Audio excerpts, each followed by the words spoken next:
छत्तीसगढ़ में आज कोरोना के 2502 नए मरीज सामने आए हैं। 2 मरीजों की मौत हुई है। 102 पेशेंट स्वस्थ भी हुए। 31,071 टेस्ट हुए हैं।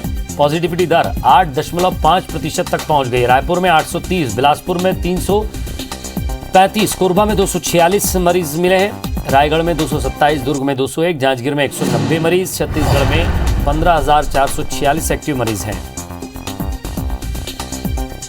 और ज्यादा बातचीत के लिए हमारे संवाददाता विनय वर्मा हमारे साथ जुड़ गए। विनय, आज जरूर मरीज कम है रायपुर के अंदर, या ये कहें कि टेस्ट कम थे इसलिए मरीज कम मिले? देखिए, संक्रमण दर की बात की जाती है तो प्रदेश का जो संक्रमण दर है, टेस्ट कम होने के बावजूद भी संक्रमण दर ज्यादा है और कल 7.43% जो संक्रमण दर था वो 8.5 पहुंच गया है। इसका मतलब है कि संक्रमण छत्तीसगढ़ में बढ़ा है। रायपुर में भी इसी तरह का संक्रमण दर बढ़ा हुआ है। कल 15 से ज्यादा आज संक्रमण दर पाया गया है। लेकिन ये देखेंगे कि जो आज डाटा आया है उसमें ये देखेंगे कि अधिकतर जो 35, 40 और 36, 32 साल की उम्र के लोग ज्यादा संक्रमित हैं।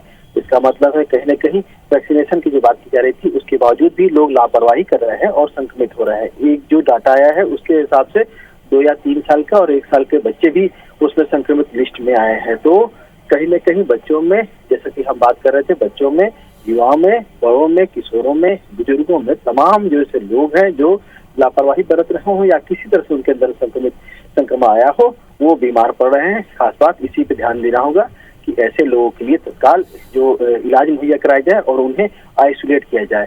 बाजारों की स्थिति देखेंगे तो उस तरह से अभी भी लोग लापरवाही बरत रहे हैं। इन सब चीजों पे मॉनिटरिंग करने होगी, खुद लोगों को जागरूक करना होगा।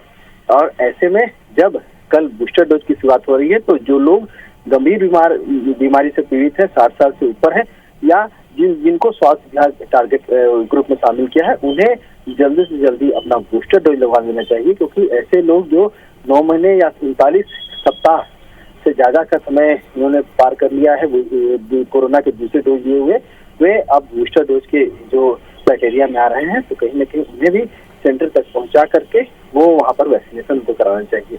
लेकिन सबसे खतरनाक स्थिति है कि लगातार जो संक्रमण है, बार बार लॉकडाउन और तमाम चीजें जो प्रयास करने के बाद में, नाइट कर्फ्यू के बाद में, तमाम पाबंदियां लगाने के बाद में वो नहीं रुक रहा है। रायपुर में 55 कंटेनमेंट जोन बढ़ते हुए बढ़ा दिए गए हैं अब, और इसके अलावा प्रदेश में 150 से ज्यादा कंटेनमेंट जोन जो लोगों को जो आइसोलेट करने की प्रक्रिया में लगे हुए हैं, लेकिन उसके बावजूद भी संक्रमण नहीं रुक रहा है। शुक्रिया इस तमाम बातचीत के लिए।